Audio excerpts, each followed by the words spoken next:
आर्वी शहरात भव्य तिरंगा रॅलीचे आयोजन। दिनांक ऑगस्ट 15 भारत देशाचा स्वातंत्र्य दिन। आपल्या देशाला स्वातंत्र्य मिळून 80 वर्ष पूर्ण झाले। आपला अभिमान तिरंगा ध्वजाला वंदन करण्याकरिता शहरातील नागरिकांच्या वतीने तिरंगा रॅलीचे आयोजन करण्यात आले। नागरिकांच्या रॅलीमध्ये उत्स्फूर्त सहभाग दिसून आला। तिरंगा केवळ एक ध्वज नाही, तर तो आपल्या शौर्याचा, त्यागाचा, अभिमानाचा आणि एकतेचा प्रतीक आहे।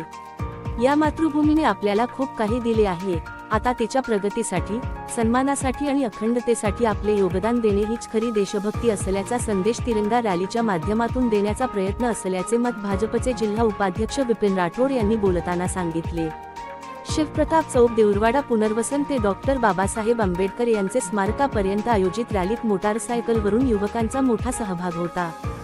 सौ प्रिया राजू तोडसाम, विपिन राठोड, विशाल देशमुख, निखिल ब्राह्मणकर, राजेश महेश्वरी, आरिफ भाई, अरविंद राठोड यांचा तिरंगा रॅलीमध्ये प्रमुख सहभाग होता। देशभक्तीपर गीतावर हातात तिरंगा घेऊन नृत्य करीत नागरिक आनंद साजरा करीत असल्याचे पाहावयास मिळाले।